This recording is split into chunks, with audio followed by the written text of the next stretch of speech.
Welcome back to another episode of Harmonious at Lunch, the show that fuels your business success. I'm Brandon Gano, your host and guide through the world of harmonious business growth. Today, we're unlocking powerful strategies with industry experts to help your business thrive. If you're a business owner, entrepreneur, or executive, you are in the right place. Join me and our incredible guests today on the journey to clarity, growth, and success. It is time to revolutionize your approach to business. Let's dive in with another episode of Harmonious at Lunch.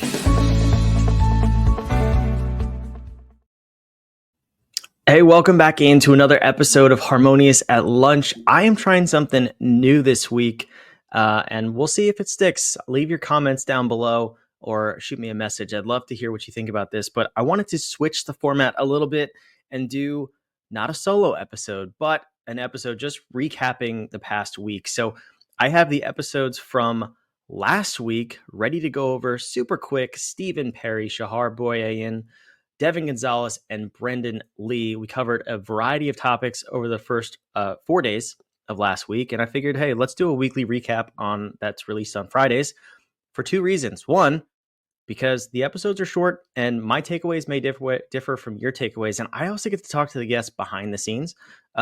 So I may have an interesting nugget or two that wasn't shared on the actual episode that I would love to just share with you as a listener. The second thing is running a daily show is crazy. And I've made fun of that on this show before. But I got into a situation, and you may have noticed this if you're a longtime listener, where we actually didn't post an episode for about 2.5 weeks, about a month ago at this point. But we ran out of content. We ran out of pre-recorded guests. We were going through a crazy period in transition of What If merging with Humanop.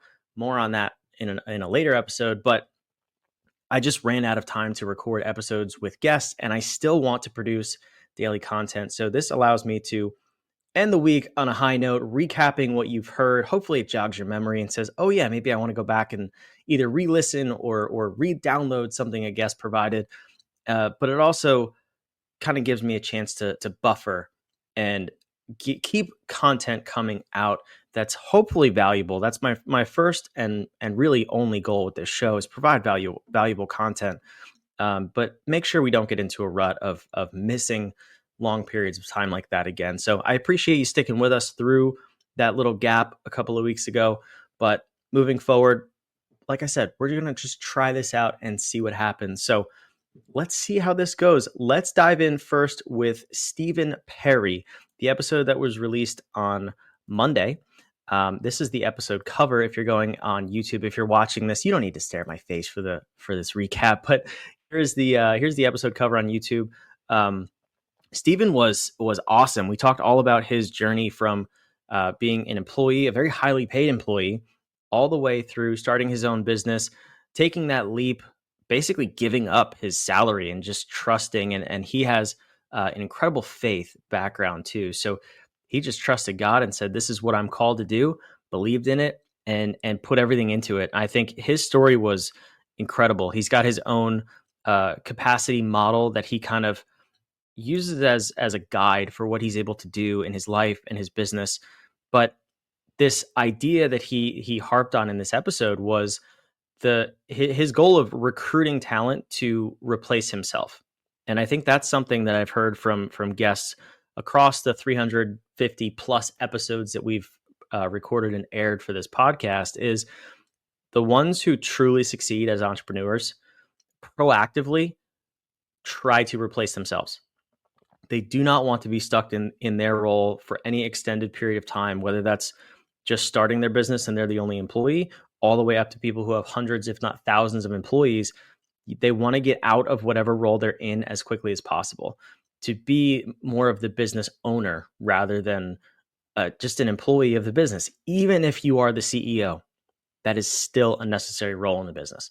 You're not truly free from the business. Now, I'm not arguing that everyone who starts a business needs to be the owner and they can't have a role in the business at all. Please don't hear me say that, because a lot of us, including myself, love what we do and we want to be involved. But the wanting to be involved versus needing to be involved is a very important distinction. And that was one of the things that Stephen hit on.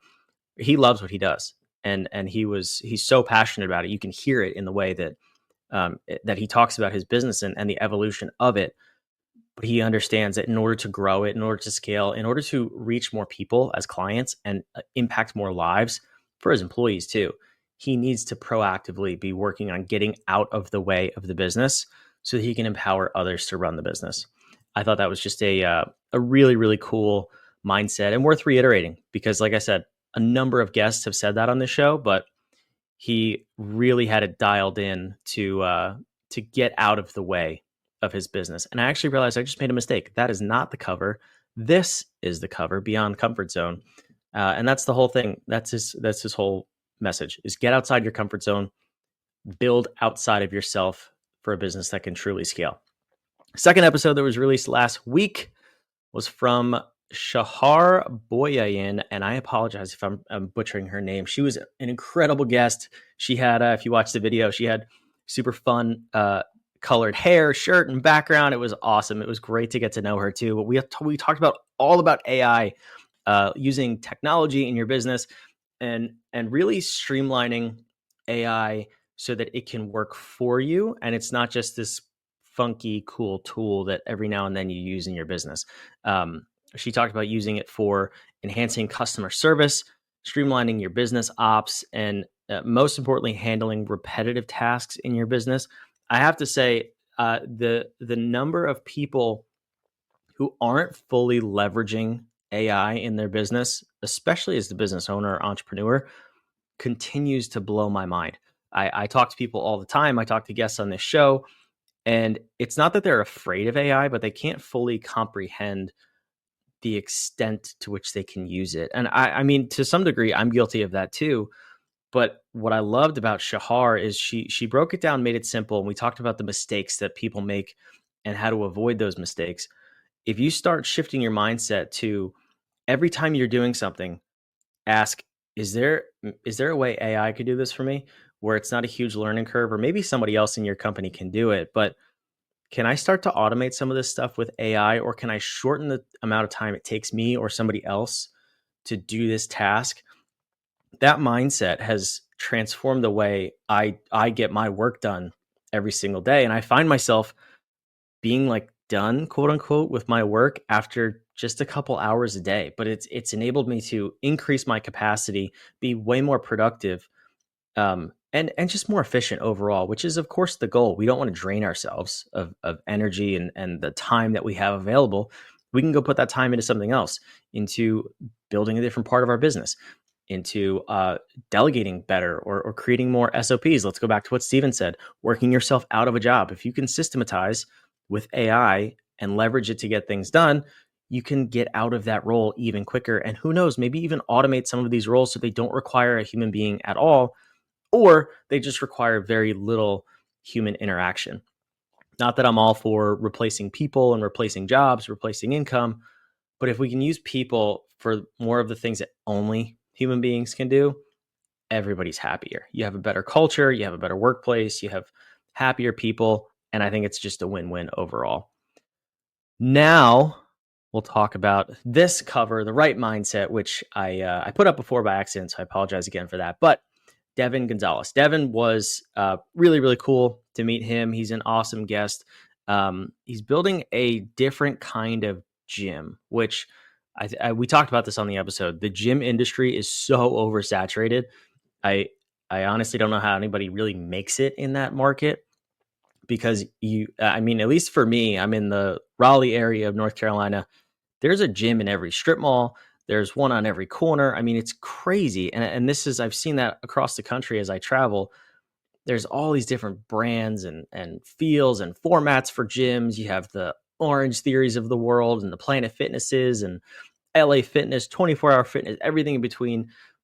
And he started a new concept, which I think is really interesting. Group workouts, short workouts that are more adaptable, but require less overhead, less staff to actually run that model. And he's franchising it, which of course I'm always curious to hear how people do that, because creating a repeatable system in a business is one thing. I think every business should do that, whether you want to franchise or not.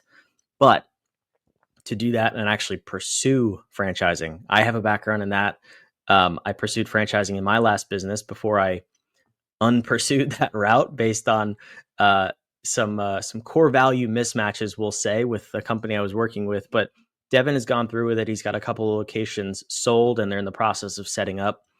And it's really cool to see how he's sort of disrupting the fitness market. He's thinking differently, pulling from other markets and other industries and applying that to his gym, and for his customers and his clients, he's getting crazy results. But also for his staff, he's able to provide a better workplace, a better culture, a better lifestyle for his employees and his staff. And I think that's going to be one of the keys as we move forward into this world of AI. As we recap what I just said, right? If we can replace people and the things that they don't want to do with robots and AI, that's awesome. But if you can also, I mean, physical training really should be done by a person in person, not even on video. His format takes that and says, okay, we can do that, but we can do it in a way that's best for the client, it's best for the trainer, it's best for the company, and it's a win-win-win all the way around. So really cool episode. If you want a different way to think outside the box and maybe look at your own business a different way, definitely go check out that episode with Devin. Maybe you'll pick up some ideas on what he's doing and what you could do for your business. It looks like I made another mistake. I'm all over the place today. So this is the cover for Shahar's episode, Common AI Errors with the Brain on It. Again, if you're watching, if you're listening, none of this matters. But the last episode of the week is now this one, Digital Ad Improvement. We've had a lot of people on the show talk about ads, ad strategies, Google ads, Facebook ads, YouTube ads, all these different things. It is for sure not my area of expertise, but always really cool to learn about how people run ads, how they think about their ads, and how they really keep it simple. And Brendan Lee was no exception. He was a phenomenal guest and really broke down his ad strategy and how he uses that to help his clients, just really dialing in on who the ad is for. And that to me is always, that's a common theme in the people who do talk about running ads, whether it's Facebook, Google, or whatever other ads, is really nailing your ICP, your ideal customer profile. Because instead of just spending money and wasting money online, he takes the time to walk his clients through. And he even did it on the episode. If you want to go back and listen to it, you can kind of work through that yourself. What are the key components of the ICP that once you dial those in, whether you run an ad or you're just putting out content in general, it could be even your emails. Once you have that dialed in, you're communicating with the customers or your potential customers at such a deep level that it's way easier to convert them. And that's not new by any means. I'm not saying that he invented this or I'm so smart for even picking that up. But again, it's one of those things that I feel like people miss a lot. I've been guilty of it. I'm sure you have too. Of if we skip that crucial first step, everything else behind it becomes harder. We're going through this in our company right now. We're running a new set of ads, and I wrote back to our CMO and I just said, hey, I don't see the ICP in here. I don't know who we're targeting. I don't know the problem we're looking at solving or we're hoping to solve with these ads. And without that, how can we really look later down the pipeline and say, if something is working or not working, how do we tweak it? So you start with this, you start with the end in mind, you start with the ideal customer profile, and then you can accurately design ads or design messaging that will connect with that person. And then you'll have something to build off of when you do collect data and it doesn't work. So I thought that was just a great episode, a great reminder of the fundamentals, right? I think that's that stuff that I'm talking about, where people, if we overlook the fundamentals, whether it's carelessness, laziness, or we're trying to be fast, the faster you go, sometimes the slower it makes you. And that's just a reminder. Slow is smooth, smooth is fast. It's a good mantra to have in business. So let's recap this whole week. We'll do it again in order. We had Stephen Perry being outside of your comfort zone, growing your business. Then we had Shahar with common AI errors. We had Devin with changing the mindset and how you think about your business. And then we had Brendan talking about digital ads, digital ad improvement. So great week on Harmonious at Lunch. I hope you caught all of those episodes as they were released. If you didn't, well, now you know what they're about. You can go back and listen to them. And I hope this was useful. So I'll keep doing this again. Put it in the comments down below. Let me know your thoughts. I want to make sure we're putting out content that you want to listen to. And also, let me know what you want more of or what you want less of. We've had so many guests on this show covering a variety of different topics. I see the download stats and what people resonate with, but I want to hear it from you. What do you like about what type of topics do you like? What type of guests do you like? What questions do you have? I want to bring on the guests that are going to answer your questions and help you grow your business. So thanks for listening to this quick first weekly recap on Harmonious at Lunch. We'll see you back next week with the normally scheduled guest episodes, and then next Friday again for the weekly recap. Talk to you. Thanks for listening to another episode of the Harmonious at Lunch podcast. Make sure you subscribe on whatever platform you're on, and we want to invite you to join us in the Small Business Success Facebook group, our private group where guests and listeners come together to grow your business. We want impact-driven entrepreneurs who are ready to go to the next level in this group so we can all share ideas, collaborate, and grow our businesses together. Go to whatif.com/group, and we want to invite you to join today. See you on the next episode of Harmonious at Lunch.